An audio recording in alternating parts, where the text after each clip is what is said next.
Olá, você, meu amigo, minha amiga, seja bem-vindo a mais um podcast é seu aqui da nossa Associação Comercial de Sorocaba. Sempre uma entrevista interessante com temas relevantes para toda a nossa sociedade e principalmente você que empreende e precisa estar por dentro das novidades do mercado. Hoje o papo com a doutora Flávia Frota do escritório Giuliani e de Lulo. Tudo bem, doutora? Tudo bem? Seja bem-vindo aqui ao nosso podcast e começando já um assunto bastante pertinente, bastante atual, que é a reforma tributária. A senhora é especializada nessa área, né? Os advogados que atendem a questão dos tributos, todos os empreendedores pagam os tributos. Gostaria de ouvir a sua opinião. Primeiro, a reforma vai facilitar a vida, principalmente de quem é o pequeno, médio, enfim, o empreendedor que trabalha geralmente no limite, né? Com as suas cargas tributárias. Gostaria de saber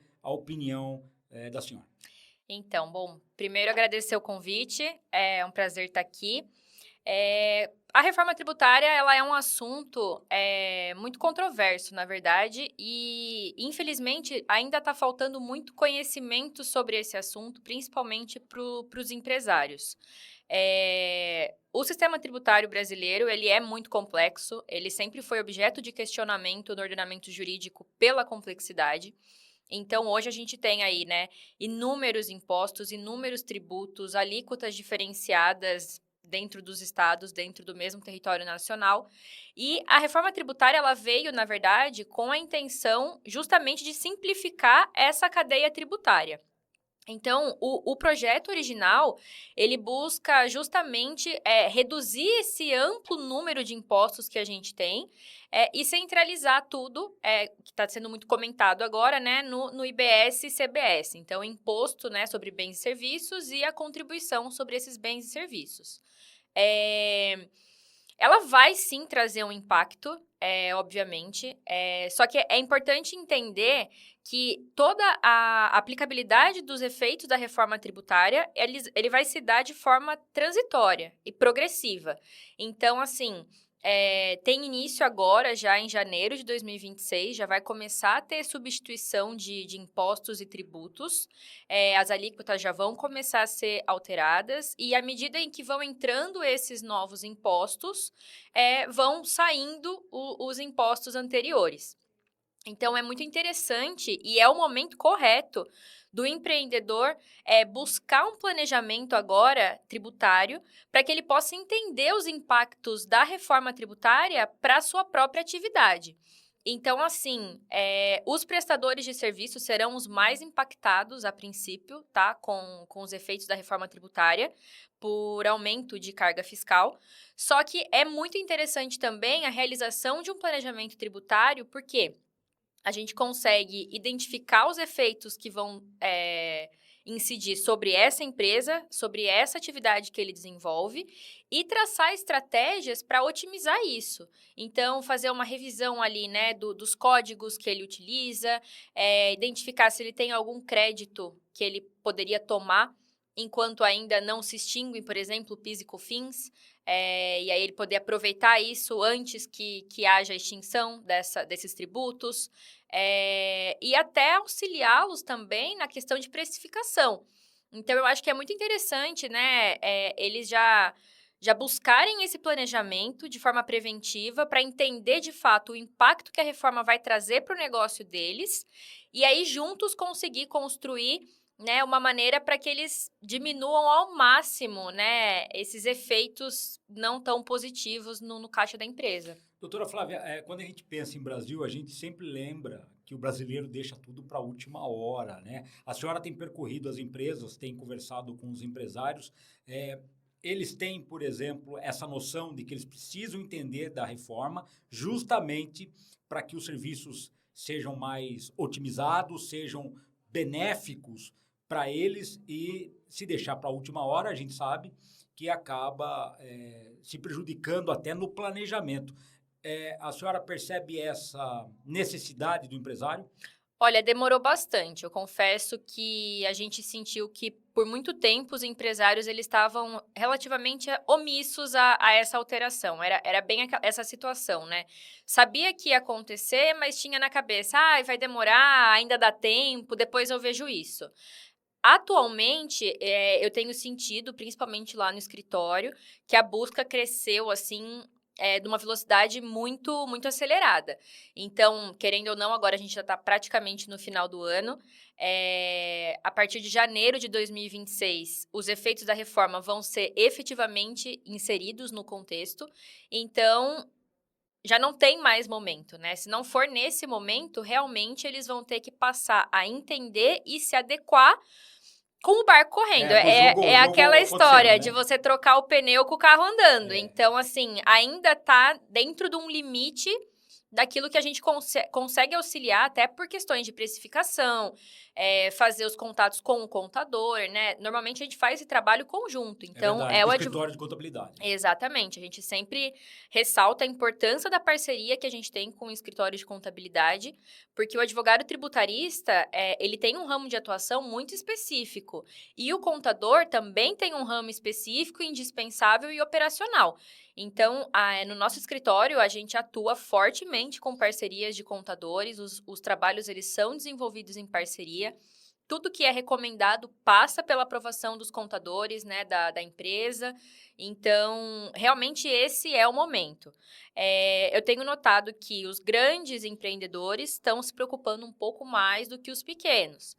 Só que eu acho que vale dar uma olhada também para os pequenos empreendedores, para o pessoal do Simples Nacional, para que eles possam entender, porque se eles forem ver depois que os efeitos já estiverem inseridos na rotina, pode ser que fique mais difícil, pode ser que a falta de planejamento possa implicar em algum problema econômico, né, na saúde da empresa. Então, o recomendado sempre é você fazer um planejamento antes da virada do exercício fiscal.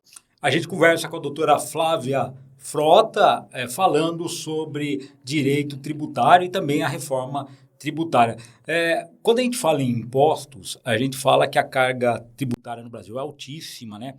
Com essa reforma, a senhora acredita que haja uma melhora significativa para quem empreende ou vai só mudar a nomenclatura e o formato do recolhimento desses impostos? Olha, claro que assim, né? A teoria no direito, ela é muito, muito bonita, muito redondinha, e às vezes a forma como ela é aplicada gera aí algumas controvérsias. A gente tem analisado, estudado bastante a questão da reforma tributária, e assim, tá tendo muito tabu também na sociedade, até por Muito falta fake news, por exemplo. de aprofundamento no assunto. Então, assim, o projeto de lei, ele é um projeto de lei muito bem feito. Feito por Né? juristas, obviamente, né? Exatamente. Ele foi muito discutido, ele foi objeto de diversos questionamentos, inclusive de audiências públicas, ouviu muita gente. E assim, os efeitos que estão sendo estimados com a reforma tributária, eles são muito positivos, tá? Claro que fica aquela questão, né? Quem mais vai arcar com essas questões é o consumidor final. De certa forma, não Porque deixa acaba de ser... sendo repassado no produto, Exatamente, só que hoje isso aí é mascarado. Também é do consumidor final, só que nem tudo consta da nota, as coisas às vezes estão embutidas no preço também. Então, assim, todo esse efeito que está sendo também falado de totalmente negativo, não é bem assim. Se você se adequar de forma correta aos efeitos dela e você se estruturar, ela não é para impactar de uma forma que todos os empreendedores têm que fechar as portas. A ideia não é essa.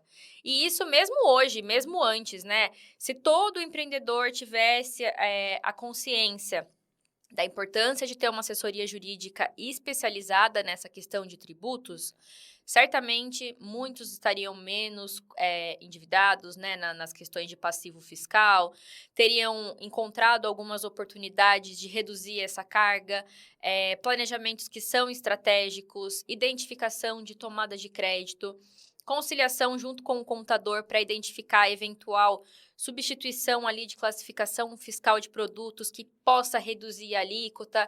Tem aquele caso que é algo que sempre foi muito falado e pouco aplicado na prática, né? quando é muito famoso até aquela questão do McDonald's, que antes servia sorvete, passou a servir sobremesa gelada. Isso. Por que isso? Porque o número do código leva a uma redução tributária que impacta significativamente no caixa da empresa. Agora, assim, não é só o McDonald's com o tamanho do McDonald's que precisa e tem condições de ter uma assessoria que leve a essa redução. Qualquer empreendedor pode ter essa assessoria, deve se preocupar com isso e reduzir. E aí, consequentemente, o seu caixa também vai ter economia. Então, essa que é a vantagem, né, de você sempre ter o acompanhamento de um tributarista e ter esse planejamento periódico aí. Agora, doutora, eu me recordo no governo Alckmin em São Paulo, né? Isso a gente está falando meados dos anos 2010, ou seja, coisa de 15 anos atrás. A nota fiscal paulista, ela revertia um bom dinheiro, né? Você, mediante a solicitação do Caixa, você citando o seu CPF, né? O CNPJ, vinha os cupons, né? E no final do mês você fazia o resgate e dava um bom dinheiro. Depois, no governo do João Dória, houve um corte disso, um corte, assim, enorme, né? Sobre a desculpa de que o imposto já estava revertido no produto final, quando o consumidor já comprava o produto, não haveria necessidade do governo fazer o ressarcimento. Até que ponto a gente está falando de governos municipais, no caso de ISS, governo estaduais, no caso de ICMS, né, e os tributos federais. Até que ponto, com a reforma, dá para se mascarar, por exemplo, redução ou até aumento de impostos? Olha, vai dar uma dificultada, porque agora realmente, né, o imposto ele vai incidir sobre um fato gerador, e aí o valor arrecadado ele vai ter as distribuições escalonadas entre os entes federativos. Então, determinados benefícios e essas questões vão ser um pouco, sim, dificultadas. E justamente essa é a ideia da reforma, é trazer uma unificação para todo o território nacional. Vai facilitar, por exemplo, o serviço da Receita Federal? Um dos objetivos da reforma é justamente isso, porque quanto menor for o número, né, de impostos e de tributos, mais fácil é a forma de arrecadação e também de fiscalização. Então, eles vão ter, né, um controle um pouco maior sobre essas questões. E a ideia é justamente tentar garantir que todos os estados tenham um recolhimento equitativo. Então, aquilo que se recolhe, né, na região sudeste, na região norte, nordeste, a ideia é trazer essa sensação de equidade. Se na prática é o que vai acontecer, só o tempo vai dizer, muito né? difícil precisar, até por essa variação política que a gente tem, né? Então, realmente eu acho que esse período de adaptação ele vai ser muito importante e até para que o próprio fisco, né, ele consiga avaliar como que está sendo essa alteração. Por isso que ela também vai se dar de forma gradativa, porque é difícil para eles também, né, tirarem abruptamente uma situação que aí se estende ao longo de toda a vida e mudar para algo completamente novo. Então, eu acho que esse período de adaptação, ele vai ser um período de adaptação para a Receita Federal, para os entes federados, para o contribuinte, para a pessoa física, consumidor final, para a pessoa jurídica, empreendedora vinculada na cadeia, para os advogados tributaristas, para os contadores, enfim, eu acho que mundo, né? Realmente é um período que está todo mundo passando junto, né? Mas a ideia é tentar ao máximo minimizar impactos negativos, com certeza. Perfeito. Para quem é leigo, tá? Vamos supor, hipoteticamente, eu sou empreendedor leigo, não sei nada, sei que eu tenho que pagar os impostos, mas eu não sei quais são as etapas, os prazos e a forma como isso é feito. Qual a orientação que a senhora dá, juridicamente falando, para aquele cidadão ou cidadã que precisa fazer os seus negócios girarem, mas dentro das normas técnicas, nas normas legais? Qual é a orientação tributária que a senhora daria? Olha, eu acho que assim, a relação entre o empresário, o empreendedor, o contador e o seu advogado tem que ser uma relação de confiança. Então, assim, ele tem que ter a confiança necessária nesses profissionais, porque ele entrega a vida financeira da empresa dele para esses profissionais. E ter uma relação completamente aberta. São dados sigilosos, né? Exatamente. Então, assim, À medida que o empreendedor se interessa pelo seu negócio, ele vai buscar entender e ter informações sobre aquilo que estão fazendo com o negócio dele. Então, assim, basicamente, né, os pequenos empresários que estão no Simples Nacional têm algumas condições aí mais facilitadas, então eles têm um pagamento numa data única, né, por uma guia unificada de imposto, que é a guia DAS. Essas informações, elas podem ser sempre, obviamente, prestadas, né, pelo contador, pelo advogado tributarista. É interessante ele ter uma noção, sim, da forma como tudo está sendo contabilizado na empresa dele. Então, solicitar relatórios, né, reuniões periódicas com o próprio contador, juntamente com o seu advogado tributarista, os balancetes que são feitos, né, para ele entender também como é que estão ficando os números da empresa, como que estão sendo feitos os lançamentos, se está tudo de acordo, se efetivamente tudo aquilo que ele tem de despesa está sendo considerado, se tudo aquilo que ele está tendo de receita também está sendo considerado, se as apurações estão sendo feitas de forma correta. E aí, consequentemente, ele passa a ter um acompanhamento e aí ele fica mais Monitorando, ambientado, Ele monitora né? exatamente, e fica talvez até com mais tranquilidade, né? Exatamente. É interessante ele ter uma noção de período de fechamento, até para ele entender as notas que ele vai emitir, o valor que ele vai faturar. Enfim, é interessante até para ele conseguir realmente se programar. Eu acho que o grande segredo de sucesso de qualquer empreendedor é ele ter controles efetivos sobre o próprio negócio. E isso ele consegue como? Realmente estando debruçado em todas as questões que giram o negócio. Então, assim, não é só a parte comercial. A parte comercial, ela é importantíssima. Só que tudo que está por trás faz o quê? Faz com que o seu negócio se sustente. Então, se ele estiver por dentro de tudo isso, as chances dele alavancar cada vez mais o seu negócio é muito maior. Muito maior.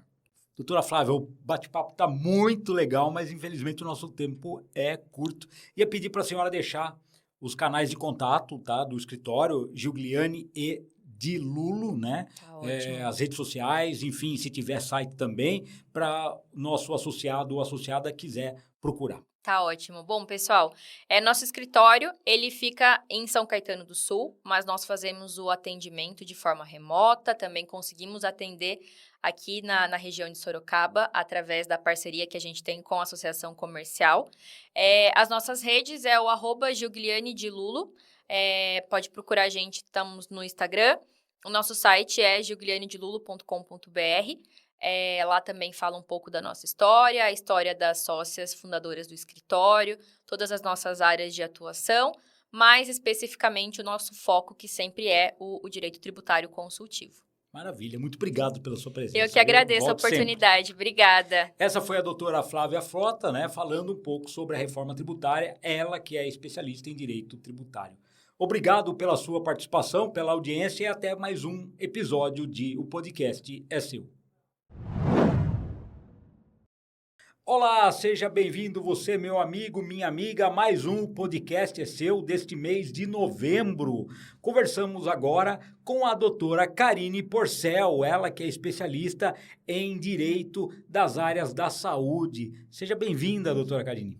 Olá, é um prazer enorme estar aqui com vocês, com esse bate-papo, falando um pouquinho mais aqui, né, do que eu atuo, do que eu faço, que é levar acesso à saúde aí a beneficiários de plano de saúde e usuários do SUS.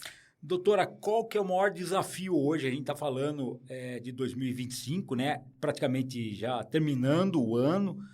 Qual que é o maior desafio hoje de quem busca na justiça o direito à saúde? Olha, o maior desafio são as negativas de tratamento, né? Infelizmente, muitas vezes o paciente ele tem um diagnóstico.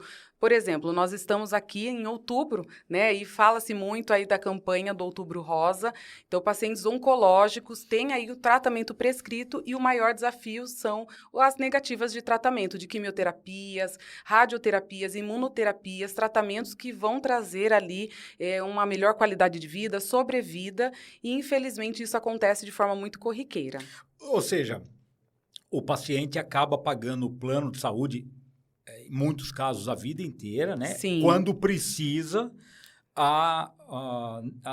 não vou dizer negativa, mas o plano não facilita a vida o tratamento para esse paciente. E aí, como que a justiça ajuda, como que o advogado, no caso a senhora, especialista nessa área, faz para atuar em prol do paciente, em prol do beneficiado?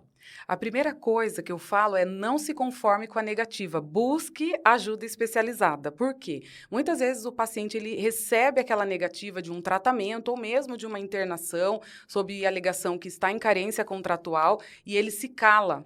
E, na verdade, é uma negativa abusiva. Então, eu sempre falo, busque ajuda especializada para que nós possamos verificar se realmente essa negativa está correta. E a maioria das vezes não está. Então, por exemplo, tratamentos oncológicos tem muito, assim, a negativa falando que é off-label, que está fora da bula, né? Então, assim, acontece isso, a pessoa fala, então eu não tenho direito. E não, na verdade, não é um tratamento experimental como os planos de saúde querem levar a crer. É um tratamento que tem evidência científica, sim, porém está fora da bula. Por exemplo, um tratamento para câncer de mama, mas ele está sendo utilizado para um câncer de pâncreas, porque tem evidências científicas para isso. Então, há a possibilidade de nós judicializarmos, sim, e ter ali sucesso, obter ali o objetivo de ter esse acesso a esse tratamento. Agora, quando a gente fala de tratamento, a gente fala em corrida, às vezes, muitas vezes, contra o tempo, né? Sim.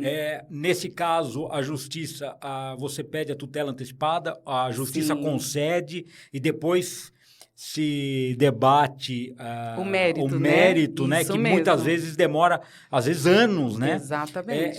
Dessa forma que procede? É dessa forma mesmo. Eu falo que o acesso à saúde é urgente. E nós precisamos, para ter a tutela de urgente, que também é conhecida como liminar, ali a probabilidade do direito e a urgência. E aí nós embasamos no quê? No relatório médico, que eu falo que é o ouro ali do processo, né? Quer dizer que o relatório, na verdade, o convênio tenta maquiar, mas o que o médico está falando tem um valor, um peso, né? Com certeza, que é a soberania da prescrição médica. Então, o médico assistente que está te atendendo, ele está acompanhando o seu caso, ele sabe exatamente quais foram os medicamentos, né, de primeira linha que ele fez, que não deu certo, qual precisa, qual é o tratamento, e ele vai colocar tudo isso no relatório médico. Então, tem um peso muito grande, sim, e é onde nós pedimos, né, para os médicos prescritores colocar ali evidências científicas, colocar todas as informações necessárias, porque é o que vai embasar ali a nossa ação judicial. E aí nós vamos demonstrar para o juiz, não dá para aguardar. Esse paciente, ele precisa desse tratamento, dessa cirurgia, imediatamente. E aí sai a tutela de urgência, né? A pessoa faz o tratamento e vai ser discutido o mérito ali, né? Porque a parte contrária, que é o beneficiário vai recorrer, o plano de saúde, ele tem ali, né, o direito, né, de apresentar do contraditório, apresentar a defesa, a réplica, e no final, na sentença, depois, né, de todas as provas ali apresentadas, o juiz ele vai ou confirmar aquela tutela ou não, mas normalmente, né, confirma. Agora, doutora, quando a gente fala em medicina, né, em 2025, a medicina evoluiu muito, né? Sim. Os fármacos evoluíram muito, mas com essa evolução também evoluiu o preço, né? Muitos desses medicamentos são muito caros, né? Sim. Mesmo para quem tem alguma condição e tem plano de saúde. No caso, como que o direito atua para as pessoas que vão para a farmácia de alto custo, não conseguem a medicação, ou o Estado diz que o medicamento não pode ser fornecido de forma gratuita?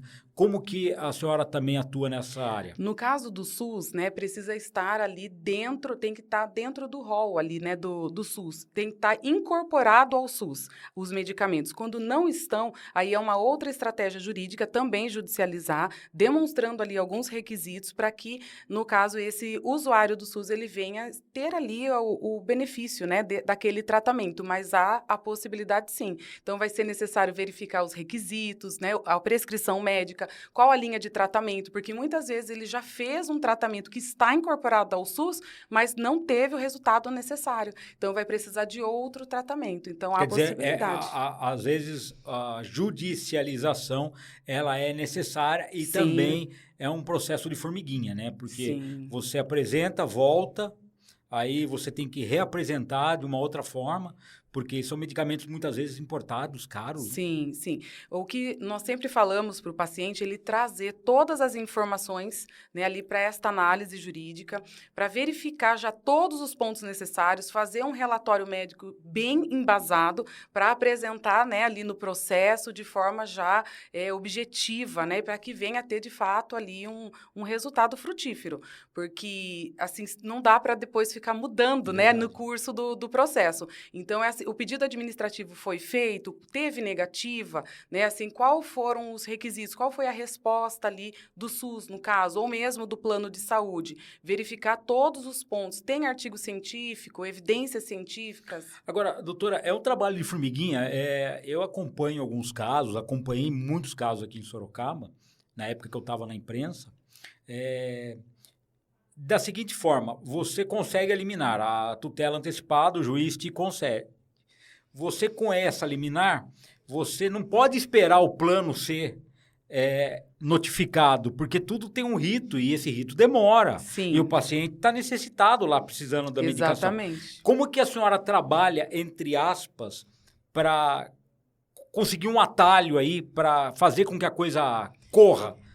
O primeiro passo é que eu já peço para que aquela decisão saia com força de ofício, para que não tenha que aguardar sair um oficial de justiça. Isso. Com força de ofício, nós mesmos, o escritório, Você vai até o plano lá de saúde e entrega. Pessoalmente faz a intimação dele. Você né? Porque já lá. tem aquela força, né? Então, aquela decisão, ela sai como se fosse um mandado. Perfeito. Então, a própria parte pode ir lá e fazer o protocolo. Passado o prazo, aí realmente tem que ter, né, assim, uma análise bem, assim, minuciosa do prazo, 3 dias. Não fez, já tem que entrar com um cumprimento provisório de sentença. E é possível até pedir a prisão dos prepostos responsáveis, né? Sim, há essa possibilidade, mas primeiramente a gente pede o quê? A penhora do tratamento, né? Do valor do tratamento. Então, digamos que seja aí uma quimioterapia. A gente já pede 3 orçamentos, né? Para ter o valor. Então, não teve o cumprimento, o que nós vamos fazer? Entrar com o cumprimento provisório da decisão, falando, excelência, nós precisamos que seja bloqueado o valor do tratamento, né, para que venha a ser pago ali de forma particular. Então, até é algo que eu estava conversando com outras pessoas que muitas vezes acontece. Acontece porque o plano demora, atrasa. Eu vi acontecer com muita frequência. E a gente não pode aguardar, porque a saúde não espera, né? Na minha época, as pessoas procuravam a imprensa, porque esse trâmite era muito lento, né? Sim. E a única forma de trazer a público era procurando a imprensa, né? Hoje você tem as redes sociais, hoje é uma outra questão, sim, mas para facilitar a vida de quem está precisando realmente, né? Sim, sim. Doutora, quando a gente fala em plano de saúde no Brasil, os mais prejudicados quando não consegue o tratamento são os idosos, sim, né? Os planos, pelo menos também a gente verifica muito na imprensa, os planos negam atendimentos, né? Sim. Internações, e preferem muitas vezes que um paciente em estado terminal, estado final, estágio final da vida, sim, vá para casa. E a família briga porque no hospital tem todo o tratamento, tem um monitoramento 24 horas, enfim. Essa é uma dor, uma dificuldade também? É uma dificuldade. Na verdade, o plano de saúde ele não pode negar, né, assim, receber, né, o ingresso de idosos também ali deficientes, né, mas isso também acontece porque eles não querem, porque sabem que já vai ter um custo. A questão até do tratamento, que é um home care, vamos assim dizer, porque a pessoa é muito caro, então a pessoa está em internação hospitalar e eles querem dar alta, né, mas sem o home care, que é a internação que é domiciliar. Então, também há a possibilidade de judicializar, né? Então, é necessário ter o pedido dessa internação domiciliar e daí vai como se fosse um hospital ser instalado dentro daquela casa, com toda a necessidade daquele paciente. Se é enfermeiro 24 horas, médico, fono, terapeutas, né? O que for necessário, inclusive medicamentos, porque é como se estivesse transferindo ali do hospital para dentro da residência. Na região, o que a senhora observa mais? O que é mais dificultoso para o paciente e que acaba sendo instrumento do seu trabalho? O que mais tem, vamos assim dizer, tratamento oncológico, negativas, tratamentos também dos autistas, né, terapias multidisciplinares, porque o que acontece? O autista, ele faz diversas terapias e a carga horária, muitas vezes, é uma carga horária alta, né, de 20 horas semanais. Então, acontece muito dos planos de saúde. Uma terapia, por exemplo, Uma né? terapia. Então, por exemplo, psicoterapia, fonoterapia, daí tem ecoterapia, Isso. musicoterapia, daí no total dá 20 horas semanais de terapia. E os planos não querem. Não querem cobrir, né? Já não querem cobrir os tratamentos fora do rol da ANS, mas também uma prática que eles estão fazendo muito é quando apresenta ali o relatório médico, eles querem reduzir a carga horária. E como que eles fazem isso? Eles encaminham para a junta médica, né? Então, há possibilidade, quando há divergência ali de procedimento ou da carga, encaminhar para a junta médica, mas não pode ser encaminhado quando é tratamento de urgência e emergência. E o tratamento do autista por conta da neuroplasticidade cerebral. Então, é muito importante ter no relatório médico que trata-se de um tratamento de urgência, já para não seguir para a junta médica e ter essa redução de carga horária. Mas é uma prática abusiva e que tem acontecido corriqueiramente. Perfeito. A gente conversa com a doutora Karine Porcel, ela que é advogada especialista nessa atuação do direito aí para as pessoas que precisam da saúde, para uma sobrevida ou para um tratamento oncológico ou até mesmo aí tratamentos que são constantes, como é o caso aí das crianças, dos autistas, né, no caso. Sim. A doutora Karine também tem participação neste livro, Direito à Saúde em Evidência, volume 2, da editora Dose Dupla, ó, muito legal. A senhora poderia comentar um pouquinho? Claro, eu sou membro, né, da Comissão de Direito à Saúde Regional, né, Sudeste, da Associação Brasileira dos Advogados. Então, nós temos, né, essa comissão que é da região Sudeste, eu sou representante aqui do estado de São Paulo, e nós fizemos o livro, né, esse livro que é o Direito à Saúde em Evidência, tem o volume 1, o qual eu participei também, e o volume 2 que eu estou presenteando aqui obrigado. você, o qual o tema é Desafio dos Pacientes Oncológicos nos Planos de Saúde, na saúde suplementar. Percebe-se que, independente da idade do paciente, o tratamento oncológico é sempre dispendioso, né? Sim. E os planos também sempre fazem corpo mole, entre aspas. Não estou falando todos os planos, estou falando muitos pelo que a gente lê, planos Sim. famosos, né? A dor que a família sente do paciente doente e ainda mais tendo que brigar na justiça por um benefício que é dele. Sim. Isso agrava a saúde? Agrava. E, na verdade, eu falo aí do atendimento especializado do escritório mesmo. Por quê? Porque eu sou filha de paciente oncológico. Minha mãe, ela teve câncer de mama em 2015, então quando aquela família chega até o escritório, eu sei exatamente ali o cansaço, né, do tratamento e já as dificuldades do plano de saúde. Então, assim, a gente já tem aquele acolhimento e isso agrava sim, né? Porque a pessoa, ela tá em luta, ela tá na luta ali da sobrevivência para ter acesso ao tratamento, por uma sobrevida ou mesmo uma cura, e tem essas dificuldades. Então, eu falo assim que eu amo os pacientes oncológicos, recebê-los, né, ali no escritório, ouvi-los, porque eu passei por isso, né? Eu que fazia todos os acompanhamentos com a minha mãe, com as quimioterapias, radioterapias. Então, agrava sim, agrava com certeza. Essa dificuldade, ela traz um cansaço a mais, né? Que já o tratamento da doença já é dificultosa. Se a senhora pudesse dar uma dica para uma pessoa que passa por isso, ou tem algum parente passando por isso, e tem receio de procurar uma orientação jurídica, qual seria a dica? A dica é assim, busque ajuda mesmo antes de precisar. Então, você teve um diagnóstico de câncer, seja câncer de mama ou mesmo um câncer de próstata, né, que vamos entrar em novembro, né, o Novembro Azul, a campanha, já busque informações quais são os seus direitos, porque hoje nós estamos falando aqui, né, do direito à saúde, mas, por exemplo, o paciente com câncer, né, que é aposentado ou pensionista, ele tem direito a estar reduzindo, né, a isenção do imposto de renda.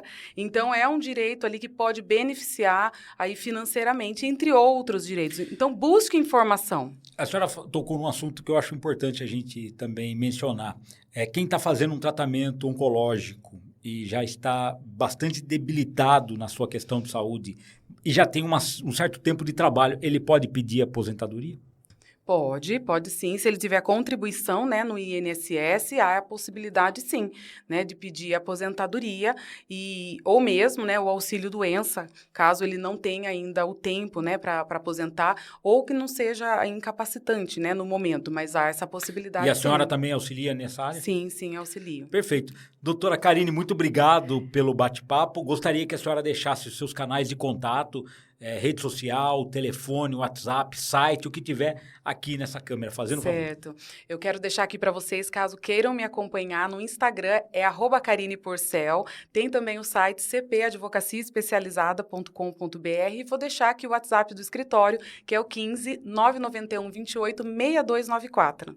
Perfeito, doutora. Volte mais vezes. Muito obrigado pelo papo. Tá certo, eu que agradeço. Essa foi a doutora Karine Porcel batendo um papo sobre direito à saúde das pessoas, aí, principalmente das pessoas que precisam de planos de saúde e não obtêm o tratamento do jeito que o tratamento necessita. A gente volta com mais um podcast para você aqui no mês de novembro, sempre entrevistando um associado ou associada de relevância na nossa Associação Comercial de Sorocaba. Até daqui a pouco. Olá, seja bem-vindo você, meu amigo, minha amiga, mais um podcast é seu aqui na nossa Associação Comercial de Sorocaba. Hoje o papo agora é café. Que delícia, um cafezinho, vai bem, seja de manhã, à tarde ou à noite. Eu estou com o casal Hudson Martins e a Cris, sejam bem-vindos. Obrigado. Obrigada. Eles que são da Be Brave, Coffee and Tea, coffee e café e chá, Café e né? chá. Muito gostoso. A cafeteria na Rua Aparecida, número 563, ou se você estiver indo em sentido ao Parque Campolim, na Rua Barão de Tatuí, 867. Como é empreender no ramo do café? Desafiador nos tempos atuais. Empreender é desafiador. No ramo do café, em 2025, mais ainda. É mais ainda por conta do quê? Por conta dos impostos, que estão altos, e por conta também do valor da safra do café. Por um lado, é bom o aumento para o cafeicultor em si, mas também não é todo repassado a ele. E o dólar alto, inflação, isso eleva a saca a níveis assim, históricos bem altos. Tem a ver com o tarifaço também dos Estados Unidos? O tarifaço não impacta diretamente nisso.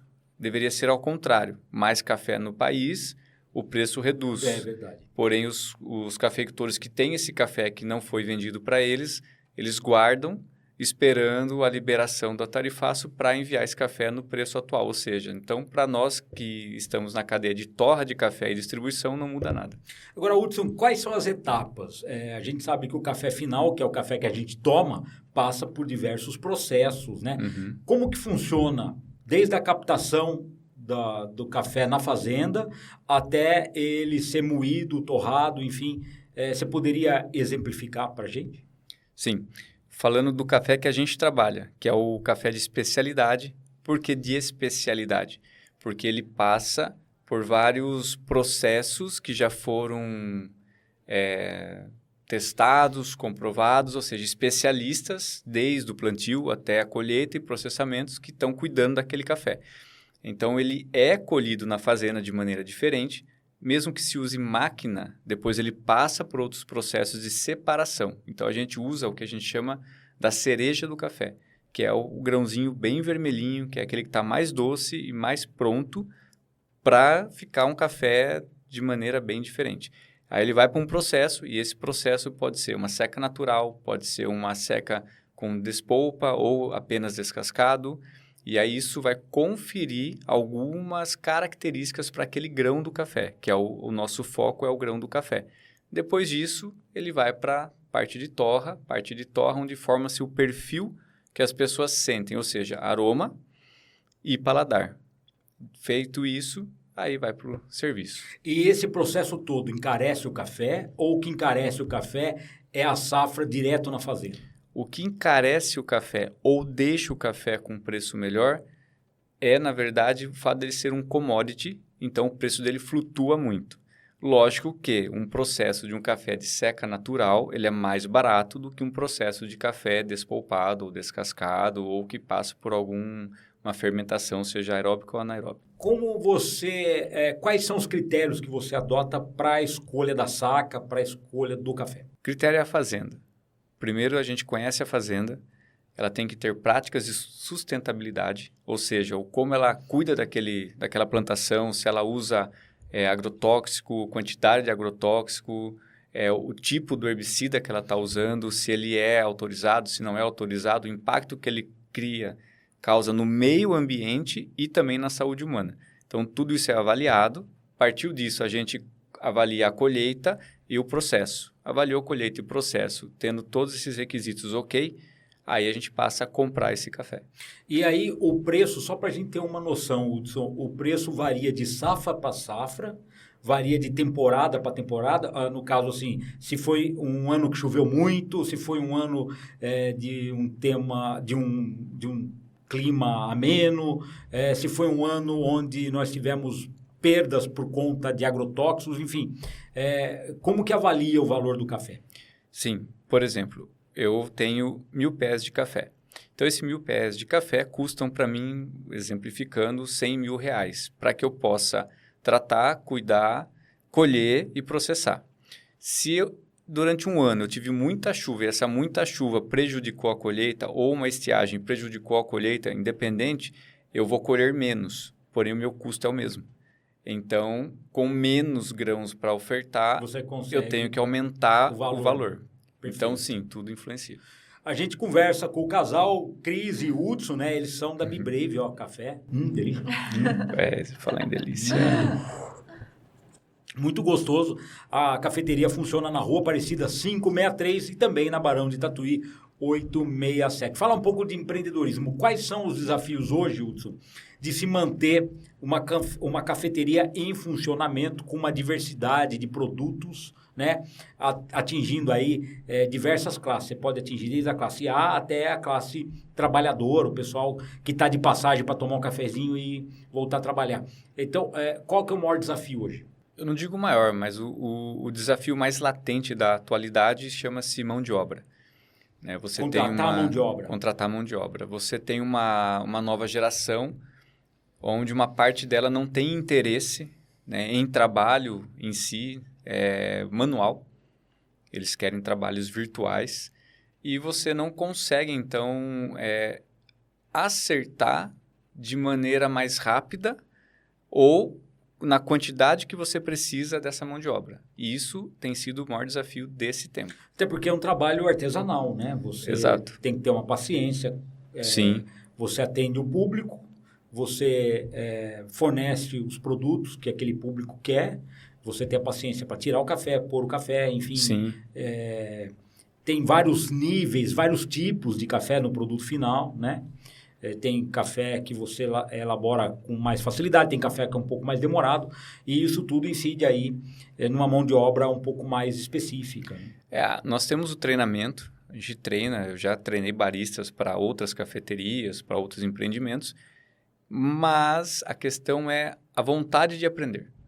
As pessoas não têm essa vontade hoje em dia, não generalizando, mas é o que eu falei, hoje você encontrar uma pessoa com desejo de aprender, com desejo de fazer alguma coisa, é o desafio que a gente tem. Então, quando a gente encontra uma pessoa assim, nós passamos a treiná-la, dar a ela todas as ferramentas e conhecimento suficiente para ela ser um barista e um atendente. As pessoas, às vezes, reclamam que, fui no café, tinha uma pessoa lá, ela atendia e ela fazia o café. Que bom! Temos um já que faz isso. Porque você fala, mas contrata um atendimento. Ok, eu contrato uma pessoa boa de atendimento, simpática, educada. Se eu não der um treinamento para ela sobre o que nós fazemos, ela não consegue te atender. Ela vai levar o cardápio e vai tirar o pedido.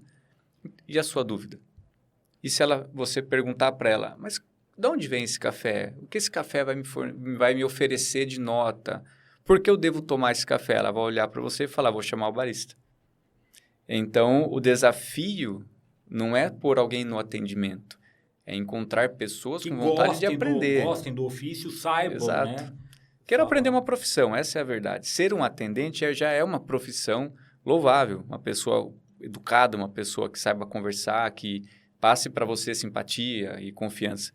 Mas uma pessoa desse nível que queira aprender alguma coisa além, é isso que Agora, eu preciso. você tocou num assunto que eu acho bastante pertinente e interessante. Quando a gente fala de gastronomia, sempre tem os chefes de cozinha famosos e tal. Agora, o mesmo a gente não vê muito com baristas, né? Por que você acha que falta ainda na cultura brasileira você ser atendido por um bom barista? Ou é difícil porque o bom barista, ele tem diversas atividades e não dá para ele te atender ali? Na verdade, eu acredito que isso vai mudar.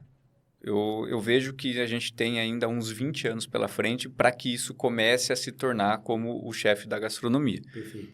Por exemplo, na Be Brave, eu estou, em alguns horários, em alguns dias, eu estou atendendo. Então, além do pessoal treinado por nós, por mim, eu também estou lá e eu faço esse atendimento. Que é um atendimento mais demorado, mais porque elaborado. você conversa, né? Não tão demorado.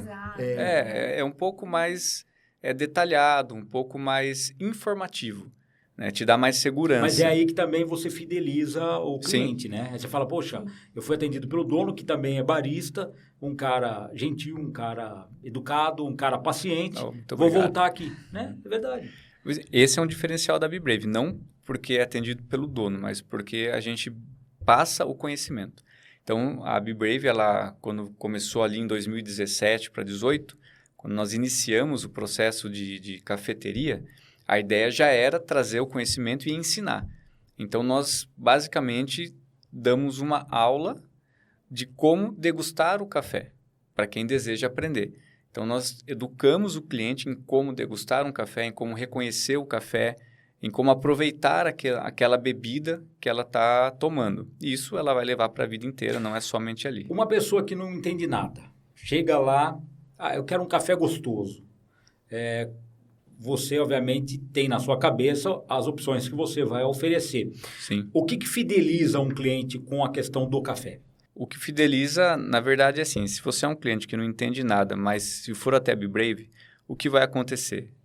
Se você é uma pessoa aberta que se deixa ensinar, ou seja, se você é uma pessoa ensinável, nós vamos te conduzir à melhor experiência da sua vida com uma bebida e exclusivamente chamada café.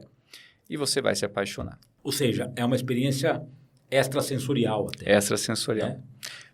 Só vai ter essa experiência quem estiver disposto a tê-la. Porque Ou seja, as pessoas às vezes falam Exatamente. assim, eu tomo assim mesmo. Ok, nós respeitamos todas as pessoas. Mas a pessoa, o cliente que chega na Be Brave, porque nós somos especialistas em gerar experiências, em gerar conexões sua com a bebida e a bebida gerar em você memórias, trazer para você coisas da sua própria vida, às vezes, esquecidas. Se a pessoa se permite isso, ela é conduzida. Se ela não se permite, ela vai ser muito bem atendida, ela vai degustar de uma bebida excelente, excepcional, um ambiente maravilhoso, mas não vai ter essa experiência. Quantos tipos de café você tem na Be Brave hoje? Hoje, em serviço, nós temos 4 tipos e temos mais 5 tipos a serem feitos perfil de torra agora, que são de safras recentes. Tem café gelado também? Café gelado, café morno, do jeito que a pessoa quiser. Nós temos o cold brew, ele não é feito toda semana. O cold brew, a gente produz ele, né, sem data, na verdade. Às vezes a pessoa chega lá, eu quero um cold brew, que é o café que é infusionado a frio, né, diferente do café gelado. O café gelado, a gente coa ele no gelo, de uma maneira mais concentrada, uma receita de se fazer, e ele fica sensacional. E existe o cold brew, que é infusionado a frio. Então, ele é um outro perfil de bebida. Nós fazemos ele de maneira sazonal, com alguns grãos que são microlotes. Então, às vezes, o cliente ele dá uma boa sorte dele tomar cold brew, ele gostar, ele chegou lá, a gente tem o cold brew, e ele vai tomar e vai ser uma Quer dizer, é um grão experiência. específico, né? É um grão específico. Legal, a gente conversa com o casal Cris e Hudson da Be Brave, né? Cafeteria muito interessante, muito legal. Você que não conhece, merece conhecer. Rua Aparecida 563 e também na Barão Tatuí 867. Quando a gente assiste um filme europeu, muito se menciona, aparece, cita as cafeterias parisienses, né? Os bistrôs parisienses. Embora o Brasil seja um dos países onde o café seja muito cultuado no mundo inteiro, nós não temos no Brasil tantas cafeterias famosas. Na opinião de vocês, por que isso acontece? O Brasil, ele é o Brasil colônia. Então, o café ele se destacou na Europa como bebida consumível, qualidade e tudo mais, porém, no Brasil, ele se destacou por ser um grande produtor, que é até hoje. É um grande produtor de café, é um grande exportador de café, um grande tomador de café. A cultura do café em si, de se tomar um café, degustar a bebida e trazer o melhor dele para nós, deve ter hoje, acredito eu, que uns 30 anos, a 40 anos para cá. Uma coisa nova, né? Que ele vem sendo trabalhado, diferentemente dos europeus. Então, ou seja, todos os países produtores são países produtores. Quem consumia o café na sua máxima, na excelência, eram os europeus. É que os brasileiros, eles têm muito o hábito ainda da padaria. É verdade. Tomar um cafezinho na padaria, o famoso pingado, né? cafeteria Não é o muito café, não é o café. Mas vem disso, porque nós somos colônia. Então, a padaria era o nosso restaurante, a padaria era a nossa cafeteria, a padaria era a nossa lanchonete. A padaria era o diferente, né? Agora, a partir do momento em que o Brasil começou a ter educação, começou a viajar, o brasileiro tem condições de sair e ele verifica o que tem no exterior. Ele quer aqui também, né? Quando ele volta, ele fala, poxa, por que aqui eu não tenho? Né? Foi assim que a BeBrave começou também, foi de uma experiência dessa. Que legal. Então, hoje, de uns 30, 40 anos para cá, o brasileiro está tendo essa condição e está buscando. Por isso que estão surgindo cafeterias e por isso que a BeBrave surgiu. Legal. Quais são os estados hoje com a melhor produção de café? Um estado exportador de bons cafés é o Espírito Santo. Minas Gerais não Sempre tem... foi, né? Minas Gerais é... Bahia também A não? condição climática de Minas é alucinante para café, muito bom. Mas o Espírito Santo se destaca bem. A Bahia se destaca bem também, principalmente em exportação, pela proximidade ali, né? Facilidade. A São Paulo, acho que há 15 dias atrás, foi reconhecida uma nova região de cafés, porque São Paulo, depois que perdeu o título de Barão do Café, verdade, basicamente morreu São Paulo no café. Existem ainda grandes fazendas, porém esse título ele perdeu. Santos tinha o Museu do Café, Museu né? do Famoso, Café, né? Que era a Bolsa do Café antigamente. Exato, Então, mas os estados principais hoje que a gente verifica é Minas Gerais, por condições que já vêm de tempo, Espírito Santo. A Bahia em si, ela não é tão falada, porque muito vai para fora mesmo. Paraná também tem cafés muito bons. Quer dizer, independente do clima, se for um clima um pouco mais frio ou um clima quente, o café produz de qualquer forma. Tem algumas condições para se produzir, para a árvore poder produzir. Tanto que não é o estado todo que produz café, né? São regiões dentro do estado. Agora, a região montanhosa, geralmente, toda ela é produtiva. Tanto que a Colômbia ela é morro. Dizem que o café da Colômbia é uma delícia, né? Por causa dessa condição, né? A Colômbia é uma montanha, né? São montanhas e vales. Então, isso favorece bastante o café também. A altitude. Em Minas tem a Serra da Mantiqueira, são várias serras ali. Né? Mantiqueira, tem a Mogiana, agora até o Amazonas. A Amazônia, né? Café amazônico, Conilon, a gente está até para trazer. O problema é trazer de lá para cá. Transporte. Mas nós estamos negociando aí, vendo essa possibilidade para trazer esse café que é plantado em regiões indígenas até. Legal. Gente, adorei o papo, o nosso tempo é curto. Ia pedir para vocês deixarem os canais de contato, as redes sociais, quem quiser conhecer a BeBrave. Já falei a Rua da Aparecida, né, 563, e também a Barão de Tatuí, 867, ó. A Rua Aparecida ali é sentido Santa Rosália, né? Isso. Né? E a Barão de Tatuí, sentido Campolim, 867. Por favor, deixe os canais de contato, as redes sociais, o WhatsApp, quem quiser conhecer o trabalho da BeBrave, o seu Hudson, e também um pouco mais o entendimento sobre um barista profissional, sobre café, fique à vontade. O Instagram, acho que é o melhor caminho hoje, é o @BeBraveCoffee, BeBraveCoffee, 2 Fs, 2 Es. O WhatsApp é o 15 998210579, ali você tira várias informações, inclusive até mesmo de compra e horários e tudo mais. E o endereço, né, como já foi citado aqui, Rua Aparecida 563, é muito próximo da Simmons, eu esqueço o nome lá, e da Avenida Barão de Tatuí 867, ali um pouco para frente, vindo do Campolim para o centro, passando o GPasse, né? Então, os dois endereços do GPasse e da Roberto Simmons ali, na Santa Na Santa Rosália. Rosália. Estão todos convidados a degustar um cafezinho conosco lá, um cafezinho de especialidade.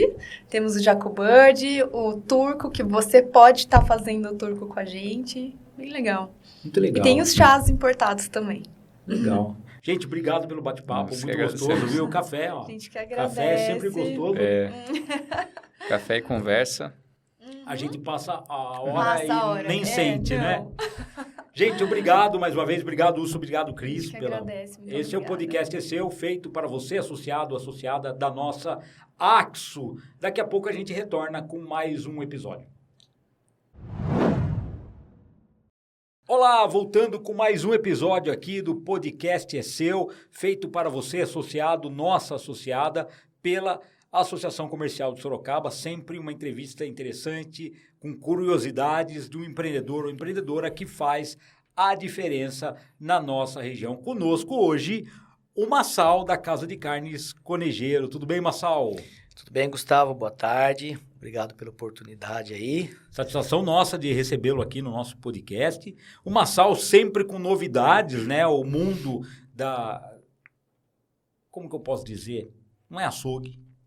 Das boutiques de carne hoje, Sim. né? As boutiques gourmet. Hoje, qualquer cidadão consegue fazer, por menor que seja, um churrasco na casa dele. Sim. Com qualidade boa, né?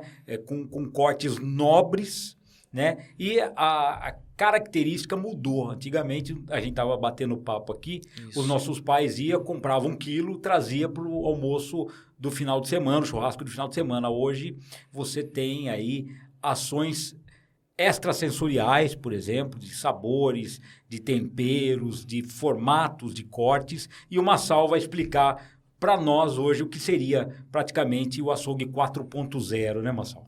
Legal, legal. É aquilo que a gente vinha conversando, né? Antigamente o pessoal, né, nossos pais, avós, chegavam no açougue, né, e pedia lá 3 quilos de linguiça, 3 quilos de frango, né? 5 quilos do famoso lá picadão para churrasco, não sabia nem o que ia vir ali no meio, né? E tava tudo certo, né? Hoje com a informatização, com a internet, né? Com os meios aí de comunicação, o cliente chega hoje já sabendo o que ele quer, o corte que ele quer, né? A raça do animal que ele quer. Então, isso para nós alavancou bem o negócio, né? Antigamente, Massal, passava perto de uma fazenda de gado, por exemplo, falava, aquele gado tá judiado, o gado tá magrinho e tal. Sim.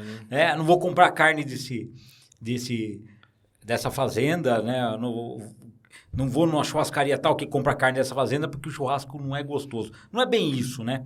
Na verdade, percebe-se que existem tipos de corte que eram divulgados muito nos anos passados e que hoje a gente percebe que eram o básico do básico. E você pode, com o mesmo valor, o mesmo custo-benefício, ter sabores muito mais gostosos, né? Sim, sabores acentuados. Hoje em dia, antigamente o pessoal trabalhava mais, ainda né, no Brasil, muito Nelore. Hoje você pode ter um Angus, né, que é um animal, já não é um animal de pasto, é um animal criado confinado, né? Então, existe o marmoreio, né, que é aquela gordura entremeada entre a carne, a gordura é mais esbranquiçada, mais amanteigada, né? E então tudo isso eleva a qualidade e o sabor do churrasco, se for fazer um churrasco ou se for fazer um grelhado, né? Antigamente, Massal, você chegava no açougue.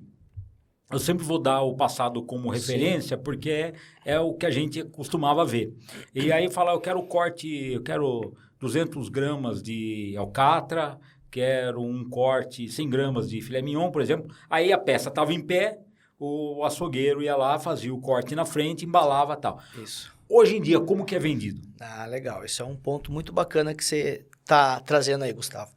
Hoje em dia, com o dia a dia, a galera tudo trabalhando, você tem que vender, além de um corte bom de qualidade, você tem que vender praticidade para o seu cliente, né? Conveniência, praticidade, tudo muito rápido. Hoje em dia é monoporções, tá? Quanto mais porções menores você tiver de carne, para a pessoa poder comprar uma variedade. Então, ao invés de ele comprar 1 quilo de colchão mole para bife, ele pode comprar 300 gramas de colchão mole. ele pode pegar 300 gramas de um estrogonofinho, né? Ele pode pegar 300 gramas de um filé de frango. Então, hoje, como que o Conageiro trabalha? Eu trabalho com uma linha de autoatendimento, onde a gente porciona já esses cortes em embalagem próprias para isso, na embalagem a vácuo, de alta resistência, que aumenta o shelf life da mercadoria, ou seja, a durabilidade. Você não precisa congelar a carne durante a semana, você pode manter ela resfriada. Então, a gente dá essa praticidade para o cliente, monoporções, e aí facilita a vida dele. Em vez de ele ter que usar 1 quilo de uma carne só, ele pode usar 300 numa semana, 300 na outra. Agora, Marçal, a gente está falando de empreendimento e do atendimento. O atendimento também mudou, porque o açougueiro antigo, ele não oferecia, ele mostrava o que tinha lá e a pessoa escolhia. Hoje percebe-se que você já tem um atendimento personalizado. Então, os atendentes, por exemplo, da Conageiro, estão preparados? Por exemplo, chega o Gustavo lá, de perguntar o que ele quer, para que ele quer a carne, como que ele vai servir a carne. Esse atendimento, ele é diferenciado? É diferenciado. Os nossos, atendentes lá são treinados antes de começar o atendimento para o cliente, entende como é que funciona a casa de carnes Conageiro, quais são as raças que a gente trabalha, quais são os cortes que a gente tem. E aí, eu acho que todo cliente que vai em qualquer estabelecimento, ele vai com um problema. Qual que é o problema? Ele quer uma carne para churrasco, né? E aí, o que a gente tem que solucionar para ele? Orientar. Ó, temos picanha, temos um steak ancho, né? Entender qual que é a necessidade do cliente, qual o tipo de corte que ele gosta. Se vai ter criança no churrasco Se vai ter criança ou não, porque de repente ele não gosta de gordura. Lá em casa ninguém come gordura. Não adianta você oferecer uma picanha, um contrafilé com uma capa de gordura, bastante que ele vai gordurosa, ter que... Pode oferecer um steak ancho, pode oferecer um flat iron, uma fraldinha red, né? Então... Baby beef ainda existe ou não? Baby beef ainda existe sim. Então, tem que ter esse atendimento personalizado faz total diferença, né? Isso faz total diferença para o cliente, porque às vezes muita gente não conhece carne. Para gente que conhece é fácil, mas o pessoal às vezes vai recém-casado, né? Hoje a gente tem cliente lá que os pais compravam com nós, hoje os filhos casados estão comprando com a gente. Que legal. Né? Então, eles querem sugestões, né? Ô, Marçal, a questão dos temperos também influencia no gosto da carne? Por exemplo, o tipo de sal que você vai usar, o sal grosso, porque antigamente também, voltando, era sempre, passa no mercadinho, compra um salzinho lá, né? Independente da carne, usa o mesmo sal e pronto. Hoje, para cada variação de carne, tem um sal diferente, tem uma forma de você preparar? Tem. Antigamente era muito marinado, né? Cortava o alho, temperava com vinagre, limão, fazia um marinado. Vinagrete, né? O pessoal usava muito, né? Isso. Não é que fica ruim, fica bom também, mas os paladares e o conhecimento da galera, do povo, né? Do cliente vai cada vez aumentando. Sim. Então, depois passou para o sal grosso, que ainda é muito usado. Hoje nós temos o sal de parrilha, né? Que é um tipo um sal grosso, só que é mais fino, né? A granulometria dela é menorzinho. Então, tem o parrilha com pimenta, com chimichurri, com alho, com ervas finas. Vai muito do paladar do cliente, né? Então, para você fazer um steak, por exemplo, usa um salzinho de parrilha. Se você colocar o sal grosso num steak... O steak é tipo um bife, né? Um bife mais alto, né? Isso. Você vai mastigar o sal grosso, ele vai, né? Vai dar aquele estralo no seu dente. Já a parrilha não, então ela é própria para isso. Então, a gente também orienta o cliente. Vou fazer um costelão de chão. Aí, beleza, vamos usar um sal grosso, né? Que aí já é mais tradicional mesmo, né? Vou fazer um medalhão na grelha, né? Então, existe. Agora, Marçal, a qualidade da carne melhorou muito, né? Os tipos de carne também se tornaram variados, né? A questão do ticket, por exemplo, ficou mais alto consumir uma carne de qualidade ou qualquer tipo de classe hoje pode ter acesso a uma carne boa, de qualidade, com preço pequeno? Eu acho que qualquer tipo de classe consegue, sim. Porque hoje o que eu vejo os clientes, eles querem comer mais qualidade do que a quantidade, né? Então, às vezes se comprava muito e acabava, né, não fazendo tudo, ressecando a carne. Hoje em dia, não. Se é uma família de 4 pessoas, né? Você consegue comprar 1 quilo de uma picanha Angus, de um contrafilé Angus com preço acessível, onde muito pelo contrário, você vai conseguir consumir 100% daquela carne. De tão boa que ela é, você acaba consumindo tudo. Não tem perda, né? Não tem perda, não tem quebra nenhuma. Eu lembro também, me recordo bastante de churrascos, né? Que o churrasqueiro ficava cortando e você via muita perda por conta de gordura e tal. Hoje você consegue reduzir isso, né? Consegue reduzir, aí entra o atendimento personalizado, né? Você quer com mais gordurinha, menos gordura, né? Faz a limpeza adequada na carne, né? Então, se você pega uma peça bruta de um contrafilé, por exemplo, se você não fizer uma limpeza adequada, nessas que vendem, né? Às vezes a vácuo, daí ele vem com aquele nervo do lado. Então, ali no Conejeiro, a gente já consegue fazer toda essa personalização da carne. Marçal, dá para, por exemplo, carne moída, por exemplo, que muita gente gosta, eu gosto também. Dá para fazer carne moída com peça Angus, por exemplo? Dá para fazer, porém, Gustavo...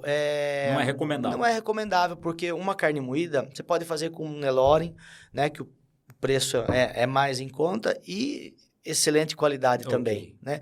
Essas raças Angus, um Wagyu, um Hereford, a raça britânica, é mais para um churrasco, um grelhado, um prato, um assado especial, né? Perfeito. Ô, Marçal, quais são as carnes, por exemplo, exóticas? O que você tem de diferente lá, que não é muito convencional, mas também tem saída? O pessoal procura muito ainda o tradicional frango caipira, né? Eu não trabalho com muita carne exótica, mas eu tenho lá um frango caipira, né? Se o cliente quiser, às vezes, um coração de boi, né? A gente consegue arrumar. Cordeiro tem? Cordeiro tem. Cordeiro vende bastante. Carneiro também? Agora, essa época de final de ano, muito cabrito. Cabrito é mesmo? Muito cabrito. Final Fazão de ano. Também, não? Fazão eu não tenho lá. Não tenho. Não tenho. Jacaré também? Jacaré não tenho. Consigo fornecedor por encomenda, mas eu não tenho. É uma carne difícil de trabalhar também, né? Se você chegar lá hoje, eu não tenho. Eu preciso mas que você consegue arrumar, no caso. A gente consegue. Ele não é uma carne muito convencional também, mas é gostosa, né? Sim, pato, você tem pato lá? Pato não tem. Não tem? Não. Rã? Também não. São carnes, estou falando de carnes exóticas, né? Sim. O que mais sai lá? Você já falou da carne Angus, da picanha, que são as tradicionais. O que se assemelha, por exemplo, Marçal, a um churrasco argentino, por exemplo, uma carne gostosa? O que você tem lá? Legal. A gente tem muito bife do chorizo, né? O bife de chorizo que na verdade é um contrafilé, só que de uma raça Angus, né? O bife de chorizo sai muito, né? O steak ancho, que é o entrecô, o pessoal às vezes conhece por entrecô, o noix, né? Também sai bastante. O famoso assado de tira. O assado de tira, é uma delícia, né? Um dos cortes que a gente mais... Esse é gostoso mesmo. O assado de tira. A picanha, né? Que é a rainha do churrasco. A picanha nunca vai deixar de ser procurada, né? Não. A picanha é a rainha do churrasco, né? E a famosa costela, que ainda é uma das carnes mais saborosas que, sabendo fazer, fica excepcional. É verdade. Marçal, empreender no Brasil, quais são as dificuldades hoje, atualmente? O que você pode dizer... você que está há bastante tempo nesse ramo, né, da casa de carnes, ser empreendedor no Brasil, qual que é o grande desafio atual? A economia oscila bastante, né? Então, oscila muito os preços, né?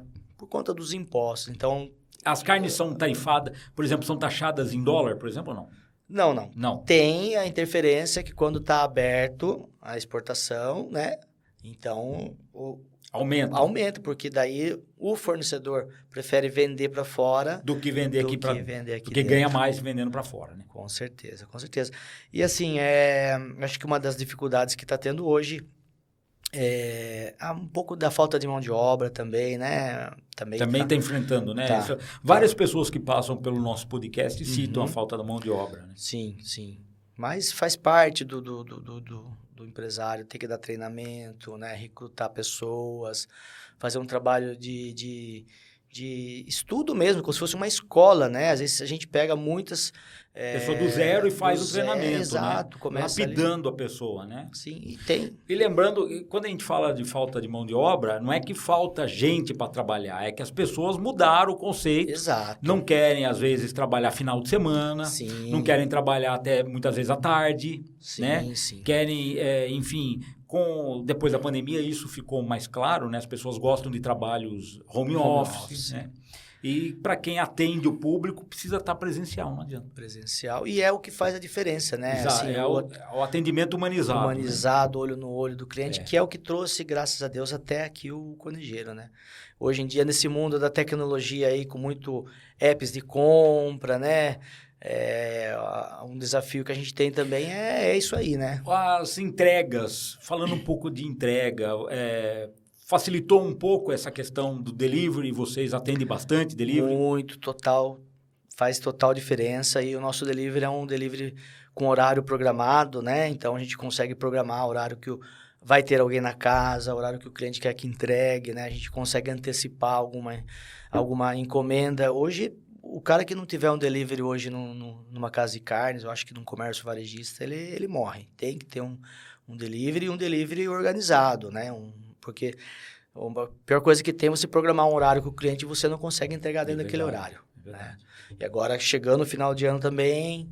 Que aumenta a quantidade de festas, né? Muito. Churrascos, confraternizações. Bastante. E é um período em que esse ramo de atuação trabalha bastante. Trabalha bastante. Algumas áreas vai diminuindo, né? Exato. E a gente trabalha bastante. E a gente também tem a rotisseria lá, né? Ah, que legal. Então, a gente tem os assados que a gente entrega ceias prontas, que hoje em dia também que legal. Ninguém mais quer ficar Se ali quiser no um franguinho forno. assado, tem lá? Frango, costela, cupim, leitoa, pernil, Olha. né? Que hoje em dia ninguém quer mais ficar, né, Não, Gustavo? verdade. Na beira do fogão Que ali. é tudo pronto, né? Pronto. E compensa. Se for ver hoje um frango assado de R$50, você leva um frango assado para casa. É verdade. Né? Do que você comprar o frango, limpar o frango, temperar. É verdade. Vai gastar tempo, vai gastar gás, né? É verdade. Então, a gente também, final de ano, todos os finais de semana, a gente já tem a rotisseria que funciona, né? E agrega muito. E no final de ano, mais ainda, porque o galera pega ceia com a gente lá, pega leitoa assado, tudo pega pronto, pernil, muito mais tudo fácil, pronto, né? Legal.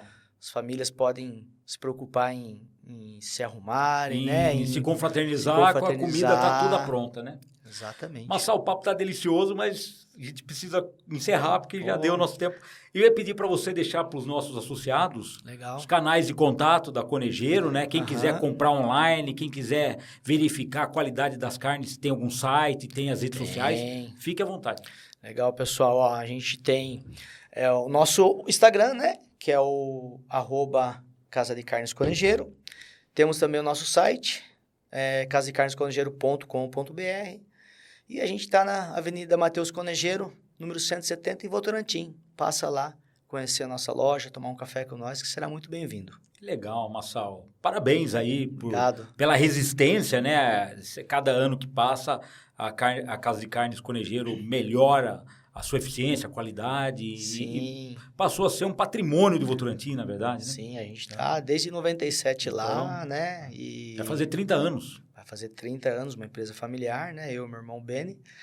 E a gente vem acompanhando, né, toda essa evolução da carne aí, porque a carne é uma paixão nacional, né? Ah, não tenha dúvida. E a gente acompanhando, fazendo um trabalho bacana, a gente só tende a prosperar e crescer. Perfeito. Sucesso para você. Obrigado. Volte mais vezes aqui. Com certeza. E a gente vai acabar nos encontrando aí nos cafés, enfim, nos eventos. Sim. Que vocês são sempre parceiros nossos. Com certeza. E gratidão à Axo aí por fazer esse trabalho maravilhoso com nós, né, empresários, né? Eu digo que é um ponto de apoio para a gente aí, que a gente precisa, né?